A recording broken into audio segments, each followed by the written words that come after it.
Hello friends, स्वागत है आप सभी का आपके अपने यूट्यूब चैनल स्टडी सेशन पर।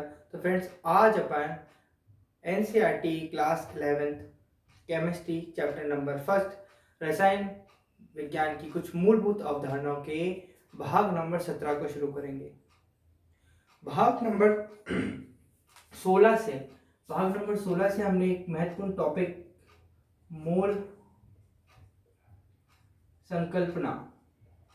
मोल संकल्पना नामक एक अति महत्वपूर्ण टॉपिक को शुरू कर दिया था, जिसमें 3 भाग में बटा हुआ था। मैंने आपको प्रथम भाग में भी इसके बताया था। मोल संकल्पना मुख्यतः 3 भागों में बटा हुआ है। पहला जो भाग है इसका वो है मोल की संख्या। पहला जो भाग है इसका महत्वपूर्ण भाग है वह है मोल की संख्या। दूसरा जो महत्वपूर्ण बिंदु आएगा मूल संकल्पना को सीखने के बाद, आप मूल संकल्पना को पढ़ लेंगे, उसके बाद आप क्या क्या सीख पाएंगे, क्या क्या आप सीखेंगे, वो सारी बातें मैं आपको लिख रहा हूँ। 3 बातें आप मुख्य तौर पर सीखेंगे जिनके आधार पर आपसे प्रश्न पूछे जाएंगे, है ना। तो वो बता रहा हूं आपको। मोल की संख्या, दूसरा मोल का द्रव्यमान, ठीक है, मोल का द्रव्यमान। और तीसरी अति महत्वपूर्ण बात है मोल का आयतन। बात क्लियर? 3 है। और जो भी पढ़ा रहा हूं उसका नोट्स जो है वो आपको पीडीएफ फॉर्मेट में उपलब्ध हो जाएगा। अभी सिर्फ बातों को एक एक करके समझिए, ठीक है। भाग 1 में, मोल संकल्पना के भाग 1 में मैंने बात करी थी मोल की संख्या और मोल किसे कहते हैं उसके विषय में चर्चा करी थी। मोल क्या है? संख्या है, ठीक है। तो किसी भी पदार्थ जो भी पदार्थ बनता है वो बहुत सारे परमाणुओं से मिलकर बनता है, ठीक है। तो बहुत करोड़ों लाखों परमाणु होते हैं।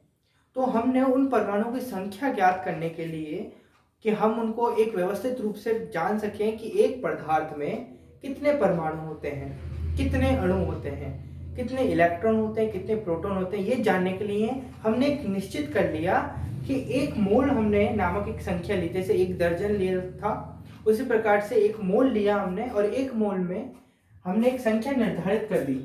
एक मोल बराबर हमने निर्धारित कर दिया 6.022 गुणा 10⁻23।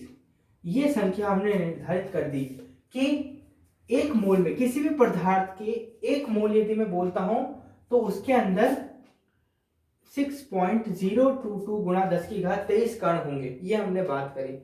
जैसे कि मैं बोल रहा हूं 2 मोल कार्बन, तो 2 मोल कार्बन का यदि मैं बात कर रहा हूं कि 2 मोल कार्बन में कितने परमाणु होंगे, है ना।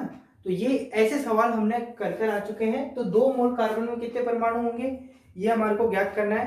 तो मुझे पता है कि 1 मोल कार्बन में कितने कण होते हैं, कितने परमाणु होते हैं, 6.022 गुणा 10⁻23 होते हैं। तो 2 मोल में कितने होंगे? 2 मोल में होंगे इसके डबल, ठीक है। तो इस प्रकार के सवाल हमने पीछे वाले वीडियो में कर आ चुके हैं। आज हम एक पदार्थ है हमारे पास, उस पदार्थ में बहुत सारे परमाणु हैं। अब हम उन परमाणु का द्रव्यमान ज्ञात करेंगे। सेकंड टॉपिक है मोल का द्रव्यमान, ठीक है। मोल का द्रव्यमान अर्थात ये जो कण है इनका द्रव्यमान ज्ञात करेंगे। ये जो एक मोल में 6.022 गुणा 10⁻23 कण है। अब यहाँ पर कण की जगह कुछ भी हो सकता है, मैंने आपको बताया था। परमाणु भी हो सकता है, ठीक है, परमाणु भी हो सकता है, अणु भी हो सकता है, ठीक है, अणु भी हो सकता है, और ले लो इलेक्ट्रॉन भी हो सकता है, प्रोटॉन भी हो सकता है, कुछ भी हो सकता है, ठीक है।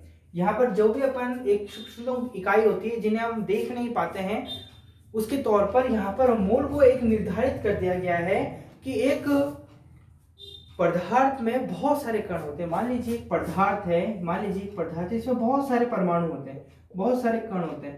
तो इनकी संख्या यदि हमारे को ज्ञात करनी है कि एक पदार्थ में कितने परमाणु होते हैं, कितने अणु होते हैं, तो वो ज्ञात करने के लिए हमने निर्धारित कर दिया कि एक मोल बराबर 6.022 गुणा 10⁻23 कण होते हैं, ठीक है। ये मान लिया हमने कि एक पदार्थ के अंदर इतने कण पाए जाते हैं। तो इतने कण पाए जाते हैं, तो अगर 2 मोल हुए तो हम समझ जाएंगे कि 6.022 गुणा 10⁻23 का दुगुना, ठीक है। अगर बोल दिया जाए कि 3 मोल है है ना, किसी पदार्थ यदि मेरे पास 3 मोल कोई पदार्थ है तो हम मान लेंगे हम 6.022 गुणा 10 की घात 23 का 3 गुना हमारे पास है ना। इससे क्या होता है, ये जो संख्या है, ये जो इतनी बड़ी संख्या है जिसे हम अवोगाद्रो संख्या भी कहते हैं, ये बार बार लिखना हमें नहीं पड़ेगा। ठीक है, चलिए यहां तक बात समझ में आई। अब अपना जो नेक्स्ट टॉपिक है, आज का जो टॉपिक है वो क्या है, उस पर चर्चा कर लेते हैं। ठीक है, इसको रफ करते हैं और आगे बढ़ते हैं। ठीक है, अब दूसरा जो टॉपिक था मोलों की संख्या का, हमने ज्ञात कर लिया था, उससे एक रिलेशन प्राप्त हुआ था कि 1 मोल बराबर 6.022 गुणा 10 की घात 23 कण होते हैं। कण की जगह आप परमाणु में ले सकते हैं, अणु भी हो सकता है और इलेक्ट्रॉन प्रोटॉन कुछ भी हो सकता है। ठीक है, संख्याओं तक का हमने पढ़ रखा है। अब एक पदार्थ में वो जो सारे परमाणु हैं, कितने सारे परमाणु होते हैं, यदि 1 मोल पदार्थ मेरे पास रखा हुआ है तो उसके अंदर कितने कण होंगे, 6.022 गुणा 10 की घात 23, जो कि एक बहुत बड़ी संख्या होती है, इतने कण होंगे। यदि मुझे इन कणों का द्रव्यमान चाहिए, यदि मुझे इन सभी कणों का द्रव्यमान चाहिए तो वो मुझे ज्ञात होगा इस कंसेप्ट से। अगर ये कंसेप्ट आपने सीख लिया, मोल का द्रव्यमान निकालना, मोल का द्रव्यमान निकालना, तो अपन ये सीख जाएंगे कि एक पदार्थ जो मुझे 2 मोल दे रखा है, 3 मोल दे रखा है, उसमें जितने भी कण हैं उनका यदि मुझे द्रव्यमान ज्ञात करना है तो कैसे करना है। ठीक है, इस टॉपिक का मोल का द्रव्यमान, इसे एक और टॉपिक के नाम से जानते हैं, बुक में इसको लिखते हैं मोलर द्रव्यमान। ठीक है, मोलर द्रव्यमान। ठीक है, मोलर द्रव्यमान क्या होता है, मोलर द्रव्यमान, इसकी परिभाषा लिखते हैं। परिभाषा को यहां से स्टार्ट करता हूं मैं, बाकी आपको इसके नोट्स बिल्कुल अच्छी तरीके से सेपरेटली मिल जाएंगे डिजिटल पैनल में। ठीक है, तो अभी आप सिर्फ एक एक बात को समझिए कि मोल किसे कहते हैं। ये मैंने आपको पार्ट फर्स्ट में समझाया। मोलों की संख्या कैसे निकालते हैं किसी पदार्थ में, यदि मुझे परमाणु, अणु, आयन, है ना, ये प्रोटॉन, न्यूट्रॉन, इलेक्ट्रॉन, ये जितने भी होते हैं, इनकी संख्या यदि ज्ञात करनी तो किस प्रकार से होती है, संख्या ज्ञात करनी है तो किस प्रकार से होती है वो मैंने आपको बता दिया। अब जितनी संख्या एक पदार्थ में मिली है, मतलब 1 मोल पदार्थ है मेरे पास, अगर उसका द्रव्यमान, एक परमाणु का द्रव्यमान यदि मुझे ज्ञात करना है, ध्यान देना मेरी बातों पर, एक परमाणु का द्रव्यमान, पदार्थ है मेरे पास, ये रहा पदार्थ, इसमें बहुत सारे परमाणु हैं, बहुत सारे परमाणु हैं, इतने सारे परमाणु हैं, इसमें से मुझे एक का यदि क्या निकालना है, वेट निकालना है, द्रव्यमान निकालना है, तो उसको कैसे निकालूंगा मैं, वो ज्ञात करना भी अपन सीखेंगे। उससे पहले अपन जान लेते हैं कि हमारे एग्जाम में जो पूछा जाता है कि इससे थ्योरी क्वेश्चन भी बन सकता है, और क्वेश्चन क्या बनेगा कि मोलर द्रव्यमान किसे कहते हैं, उसकी परिभाषा लिख लेते हैं। इसकी परिभाषा लिखेंगे, किसी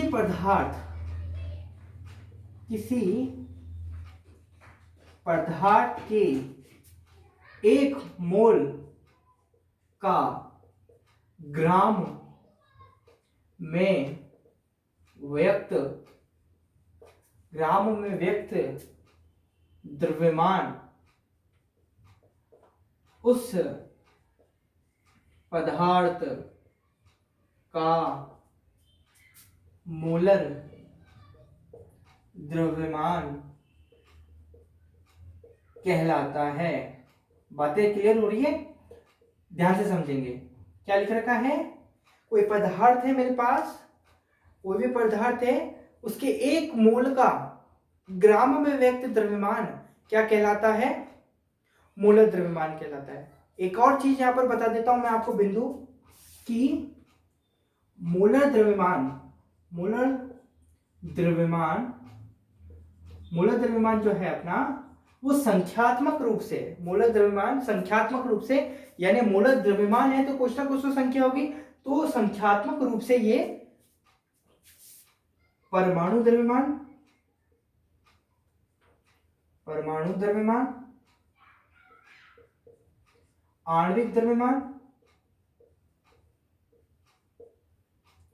द्रव्यमान और सूत्र द्रव्यमान के बराबर होता है। परमाणु द्रव्यमान आपको निकालना आता है, कैसे निकालते हैं, जैसे मान लीजिए हाइड्रोजन का यदि आपको परमाणु द्रव्यमान निकालना है तो हाइड्रोजन का परमाणु द्रव्यमान कैसे निकलेगा, हाइड्रोजन का परमाणु क्रमांक कितना है, 1 है, तो इसका परमाणु द्रव्यमान भी कितना होगा, 1 होगा। हीलियम हीलियम का परमाणु क्रमांक 2 है, तो इसका डबल करेंगे तो कितना आएगा, 4 आएगा। और इसका यूनिट कैसे लिखेंगे भाई, 1 AMU, ठीक है। और हीलियम का लिखेंगे 1 AMU, और AMU का मतलब क्या होता है, एटॉमिक मास यूनिट, यानी जिसे अपन यू भी लिखते हैं, है ना, यूनिफाइड मास, है ना, जिसे अपन यू भी लिखते हैं। तो AMU ये परमाणु द्रव्यमान होता है। आणविक द्रव्यमान, जैसे आणविक द्रव्यमान की बात करें, जैसे मेरे पास H2 है, H2O है, जल है, ये एक अणु है। अब इसका यदि मुझे आणविक द्रव्यमान निकालना है तो कैसे निकालूंगा, हाइड्रोजन पहले निकालूंगा, है ना। हाइड्रोजन का परमाणु क्रमांक कितना है, 1 है। इसका परमाणु द्रव्यमान कितना होता है, इसका परमाणु द्रव्यमान होता है 1, है ना। हाइड्रोजन यहाँ पर कितने दिख रहे हैं, 2 दिख रहे हैं, तो यहाँ 2 से मल्टीप्लाई, प्लस करेंगे ऑक्सीजन, ऑक्सीजन का परमाणु क्रमांक कितना है, 8 होता है, ठीक है। इसका डबल करेंगे कितना आएगा, 16 आएगा, तो यहाँ पर लिखेंगे 16। अब इसको पूरी तरीके से सॉल्व कर लेंगे तो कितना आएगा भाई, 2 यहाँ पर, 16 यहाँ पर, और 18 AMU। तो ये हो गया H2O का। सूत्र द्रव्यमान कैसे निकालते हैं, सूत्र द्रव्यमान भी बिल्कुल सरल है। जैसे NaCl है, ये एक सूत्र है, ना ये अणु है ना ये परमाणु है, परमाणु में विभक्त है, जैसे Na परमाणु है और Cl परमाणु है। तो इसका सेपरेटली अपन क्या कर लेंगे, परमाणु द्रव्यमान ज्ञात कर लेंगे। Na का परमाणु द्रव्यमान कितना होता है भाई, Na का जो होता है, ठीक है, Na जो भी परमाणु द्रव्यमान, Na का परमाणु द्रव्यमान, ठीक है, प्लस Cl का परमाणु द्रव्यमान, बिल्कुल इसको निकालकर आप इसका NaCl का सूत्र द्रव्यमान निकाल लेंगे। ये निकालना मैंने आपको पहले भी सिखाया था, लेकिन मैंने अभी भी बता दिया, ठीक है। तो अब अपन बात करने वाले हैं ये जो जितनी भी बातें हैं, ठीक है। तो यहां पर मैंने बात करी परमाणु द्रव्यमान, आणविक द्रव्यमान, सूत्र द्रव्यमान, इन सब की। तो संख्यात्मक रूप से यदि मैं बोलूं हीलियम या मैं बोलूं हाइड्रोजन का मूल द्रव्यमान कितना है, तो 1 AMU, है ना। 1 AMU नहीं लिखेंगे क्योंकि यहाँ लिख रखा है ग्राम में व्यक्त द्रव्यमान, ठीक है ना। तो ग्राम में व्यक्त, इसको ग्राम में चेंज करेंगे, ठीक है। जैसे मैं बोलूं आपको हाइड्रोजन का मोलर द्रव्यमान, हाइड्रोजन का मोलर द्रव्यमान आपको ज्ञात करना है साहब, है ना। हाइड्रोजन का मोलर द्रव्यमान आपको ज्ञात करना है। तो परिभाषा के अनुसार अपन क्या कह सकते हैं, किसी पदार्थ के, यानी पदार्थ कौन सा है अपने पास, हाइड्रोजन है, मान लीजिए हाइड्रोजन का 1 मोल में 1 मोल का ग्राम में व्यक्त द्रव्यमान किसके बराबर होगा, हाइड्रोजन के मूलक द्रव्यमान के बराबर होगा, ठीक है। और मूलक द्रव्यमान हम जानते हैं, परमाणु द्रव्यमान के भी बराबर होता है, आणविक द्रव्यमान के भी बराबर होता है, और मूलक द्रव्यमान सूत्र द्रव्यमान के भी बराबर होता है। इन तीनों के ही बराबर होता है ना। जैसे अपन परमाणु का केस लेते हैं, जैसे कार्बन, हाइड्रोजन, ये सिंगल तत्व लेते हैं, तो वहां पर परमाणु द्रव्यमान जो होगा 1 मोल का, जैसे 1 मोल हाइड्रोजन परमाणु का मोलर द्रव्यमान ज्ञात करो, तो हाइड्रोजन का जो परमाणु द्रव्यमान है वो ही क्या होगा, उसका मोलर द्रव्यमान होगा, ठीक है। बस AMU की जगह हम क्या लिख देंगे, ग्राम लिख देंगे। हम AMU की जगह क्या लिख देंगे, ग्राम लिख देंगे। जैसे हीलियम है, हीलियम के 1 मोल का यदि आपको मोलर द्रव्यमान निकालना है, बातों को गहराई से समझेंगे, यदि हीलियम के 1 मोल का आपको मोलर द्रव्यमान निकालना है तो आप कैसे निकालेंगे, कि हम ऐसे निकालेंगे कि उसका हीलियम का परमाणु जो द्रव्यमान होगा उसको ग्राम में व्यक्त कर देंगे। और हीलियम का परमाणु द्रव्यमान आपको निकालना आता है ना। और हीलियम का परमाणु द्रव्यमान कितना होता है, 4 AMU होता है। तो 4 AMU को अपन क्या लिख देंगे, 4 ग्राम लिख देंगे, तो वो क्या हो जाएगा, हीलियम के 1 मोल का द्रव्यमान होगा। हीलियम के 1 मोल का द्रव्यमान क्या होगा, 4 ग्राम होगा। बातें क्लियर हो रही है। अब ले लेते हैं H2O को। जैसे यहाँ पर अपन देखते हैं हाइड्रोजन का मोलर द्रव्यमान बराबर होगा हाइड्रोजन का 1 मोल का ग्राम में व्यक्त द्रव्यमान, ठीक है। अब इस चीज को ऐसे लिखेंगे, और यहाँ अगर अपन लिखें हाइड्रोजन का 1 मोल का, तो हम जानते हैं हाइड्रोजन का 1 मोल का मतलब क्या होता है, 6.022 गुणा 10 की घात 23, है ना। एक मोल बराबर कितने होते हैं 6.022 गुणा 10 की घात 23 परमाणु होते हैं। कितने होते हैं भाई 23 परमाणु होते हैं का ग्राम में व्यक्त द्रव्यमान, ग्राम में व्यक्त द्रव्यमान ही हाइड्रोजन का मूलक द्रव्यमान कहलाएगा। यानी कि हाइड्रोजन का मूलक द्रव्यमान यदि हमें को निकालना है तो कितना होगा 1 ग्राम होगा। कितना होगा भाई 1 ग्राम होगा। तो यहां पर मैं लिख सकता हूं इस चीज को आप ढंग से पढ़ेंगे कि हाइड्रोजन के 6.022 गुणा 10 की घात 23 परमाणुओं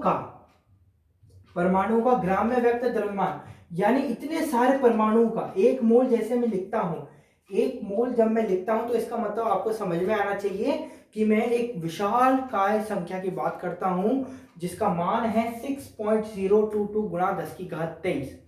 ठीक है, तो मैं यहां बात कर रहा हूं हाइड्रोजन के 6.022 गुणा 10 की घात 23 परमाणु का ग्राम में व्यक्त द्रव्यमान जो होता है वो मूलक द्रव्यमान के बराबर होता है। और जो मूलक द्रव्यमान होता है वो तत्व किस प्रकार का है, किस प्रकृति का है, क्या वो जो पदार्थ है क्या परमाणु है तो परमाणु द्रव्यमान के बराबर, अणु है तो अणु आणविक द्रव्यमान के बराबर, और यदि कोई सूत्र दे रखा है जैसे NaCl HCl तो वो हो जाएगा सूत्र द्रव्यमान के बराबर। ठीक है, तो यहां पर हमारे पास हाइड्रोजन जो है वो परमाणु का केस में है, तो हाइड्रोजन का मूलक द्रव्यमान कितना होता है भाई 1 AMU होता है ना। हाइड्रोजन का परमाणु द्रव्यमान कितना होता है 1 AMU होता है, और हमें निकालना क्या है मूलक द्रव्यमान निकालना है। तो 1 AMU को किस में कन्वर्ट कर दो ग्राम में, बस आपको यहाँ पर ग्राम AMU को हटाकर ग्राम लगाना है। तो बस हाइड्रोजन का मूलक द्रव्यमान कितना है भाई 1 ग्राम है ना, जो कि किसके बराबर हो जाएगा हाइड्रोजन के 6.022 गुणा 10 की घात 23 परमाणुओं का ग्राम में व्यक्त द्रव्यमान। ठीक है, जब अपन स्टार्टिंग में पढ़ रहे थे तो हमने ये चीज बहुत अच्छी तरीके से समझी थी है ना। तो मूल अवधारणा में ये चीज थोड़ी और सरल हो जाती है कि किस प्रकार से कि हाइड्रोजन का मूलक द्रव्यमान यदि हमारे को निकालना है, यानी कि 6.022 गुणा 10 की घात 23 परमाणुओं का ग्राम में व्यक्त द्रव्यमान कितना है 1 ग्राम है। इतने सारे परमाणुओं का है ना, ध्यान देंगे आप, इतने सारे परमाणुओं का ग्राम में व्यक्त द्रव्यमान कितना है 1 ग्राम है। यानी 6.022 गुणा 10 की घात 23 परमाणु, किसके परमाणु हाइड्रोजन के परमाणु, हाइड्रोजन के 6.022 गुणा 10 की घात 23 परमाणुओं का द्रव्यमान कितना है 1 ग्राम है। अगर मुझे एक परमाणु का निकालना हो तो जैसे मैंने बात करी थी, एक पदार्थ मेरे पास, इसमें बहुत सारे परमाणु होते हैं, मान लीजिए बहुत सारे परमाणु 6.022 गुणा 10 की घात 23 है, ये हाइड्रोजन है मेरे पास, मान लीजिए ये मेरे पास हाइड्रोजन है। ठीक है, ये हाइड्रोजन है और इसमें इतने सारे परमाणु हैं। अगर मुझे एक परमाणु का निकालना हो इसमें से मुझे एक परमाणु का द्रव्यमान निकालना, तो क्या मैं निकाल नहीं सकता हूं क्या, मेरे पास डेटा है 1 ग्राम, यानी कि हाइड्रोजन के 6.022 गुणा 10 की घात 23 परमाणु का द्रव्यमान मुझे 1 ग्राम दे रखा है। तो एक परमाणु का द्रव्यमान हाइड्रोजन के, अगर मैं यहां लिखूं हाइड्रोजन के एक परमाणु का द्रव्यमान ग्राम में कितना होगा, ये इधर चला जाएगा, कितना होगा भाई 1/6.022 गुणा 10 की घात 23 ग्राम। बहुत बढ़िया हो गया। हाइड्रोजन के एक परमाणु का द्रव्यमान कितना होगा ग्राम में 1/6.022 गुणा 10 की घात 23। ठीक है, अब इसको आप सॉल्व कर सकते हो आराम से, कोई दिक्कत की बात नहीं है। कैलकुलेटर लेना और कैलकुलेटर के माध्यम से इसको सॉल्व करना, इसकी गणना करना, तो आपको मिल जाएगा। बातें क्लियर हुई? तो यहां पर हमने मूलक द्रव्यमान के विषय में कुछ बातें समझी। ठीक है, अब इस पर न्यूमेरिकल क्वेश्चन करेंगे अपन, तो ये चीजें बहुत सरल हो जाएगी। चलिए न्यूमेरिकल क्वेश्चन करना स्टार्ट करते हैं। अगर अभी तक का आपको समझ में आया है, देखिए अभी तक अपन ने क्या समझा, मैंने आपको बता दिया है। सर्वप्रथम ने मोल का द्रव्यमान निकालना देखा कि मूलक द्रव्यमान क्या होता है। ठीक है, तो मूलक द्रव्यमान क्या होता है, किसी पदार्थ के एक मोल का ग्राम में व्यक्त द्रव्यमान उस पदार्थ का मूलक द्रव्यमान कहलाता है। कोई भी पदार्थ है उसके 1 मोल का, ठीक है, 1 मोल का ग्राम में व्यक्त जो द्रव्यमान होता है वो मोलर द्रव्यमान कहलाता है। और मैंने आपको बोला संख्यात्मक रूप से मोलर द्रव्यमान जो होता है वो परमाणु द्रव्यमान यदि पदार्थ परमाणु है तो, आणविक द्रव्यमान यदि पदार्थ अणु है तो, सूत्र द्रव्यमान यदि पदार्थ सूत्र में हो तो मोलर द्रव्यमान के बराबर होता है। मोलर द्रव्यमान बराबर होता है परमाणु द्रव्यमान, आणविक द्रव्यमान और सूत्र द्रव्यमान के, ठीक है। फिर हमने बात करी परिभाषा के अनुसार कि 1 मोल का ग्राम में व्यक्त द्रव्यमान, ठीक है। तो अगर इस हिसाब से हाइड्रोजन का मोलर द्रव्यमान बराबर होगा हाइड्रोजन का 1 मोल का ग्राम में व्यक्त द्रव्यमान, ठीक है। तो हाइड्रोजन का मोलर द्रव्यमान हाइड्रोजन के 6.022 गुणा 10 की घात 23 परमाणु का ग्राम में व्यक्त द्रव्यमान है। वास्तव में हाइड्रोजन के 6.022 गुणा 10 की घात 23 इतने सारे परमाणुओं का ग्राम में व्यक्त द्रव्यमान क्या है? 1 ग्राम है। कितना है? 1 ग्राम है।